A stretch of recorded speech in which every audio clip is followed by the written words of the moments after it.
Hey there everyone, Jordan here. It's been a minute, it's been a few days since I've uploaded a video to this channel here. I'm away from home right now, I'm taking some much needed time off. This weekend I'll be back home and back into the swing of things with consistent uploads. I'll even upload a vlog of where I've been at and what I've been doing. But I want to take a minute right here to answer a question in this video. And this question has to do with the state of the world. I see so many people with a fearful mindset and completely scared as to the way things are going right here. And I just want to bring some hopefully calming perspective into that. And this question comes by way of Instagram. And somebody asked, Jordan, are we going to have a World War III which the deep state / dark hats want?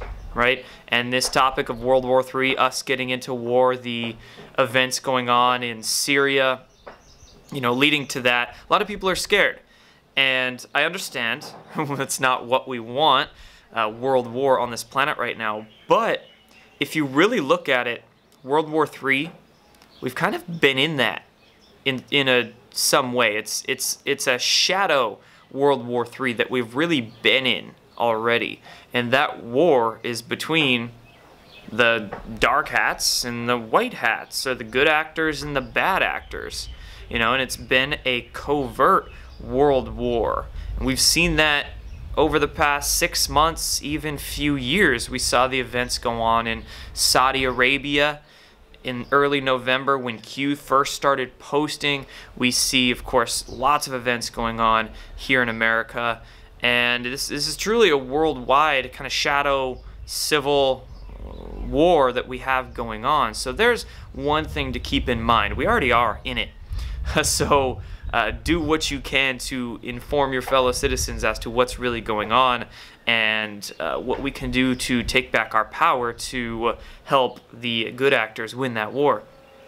But at the same time, let's talk about an overt world war. Let's talk about actually that question, a world war that the dark hats want.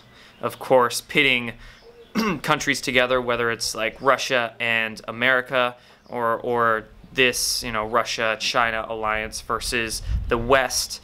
Of course, it's what the powers that be on this planet always want. They want a world war to happen so they can move in to fund both sides, and then the victor always gets to write the history books, and then they control things from there. But at this point in time, an overt world war, no, I don't see that happening at all.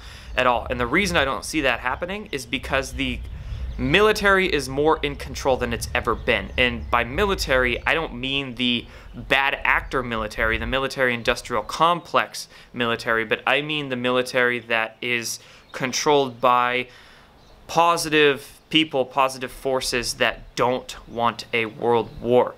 And while on the surface, when you look at things superficially, when you're just reading tweets or reading the mainstream media, yeah, it might seem like we are at the brink of a world war, but you also got to understand that there is plans. There are very specific operations in play, and a lot of that might require disinformation, or it might require making it seem like a war is going to break out, but there's a very specific reason why they're doing that, and the war isn't actually going to break out. I saw an interesting thing on Twitter yesterday where somebody was noting that it's actually very tactical to make it seem like you're just about to get into a war when you really don't have any intentions of doing so. So yeah, Donald Trump might be saying, we're going to send missiles in, we're going to send missiles in, but look at what he said just, a few hours of the next day? He was like, oh, I never actually said that. We might not get into war. We might, I don't really know. And what's that doing? Well, it's causing the bad actors, the people who are expecting this to break out, they're going to make some moves they weren't planning on making. They're going to make some bad decisions.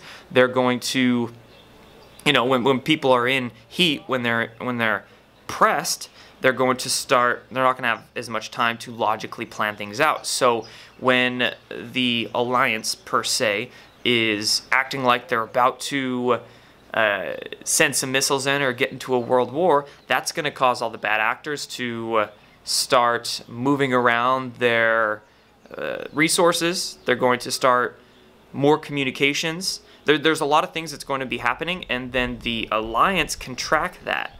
They can track the communications or the resource movements, people movements, troop movements, or whatnot, and then they get more intel from that.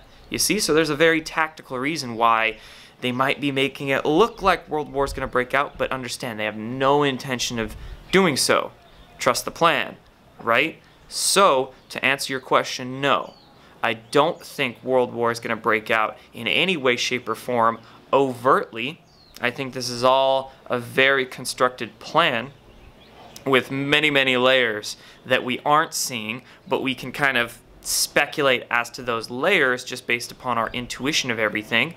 You know, if Hillary Clinton were to get in office, yeah, we'd have a world war by now. But with this administration and these people who were able to get into the presidential office and into power, no. I mean, if they wanted a world war, it would already happen by now.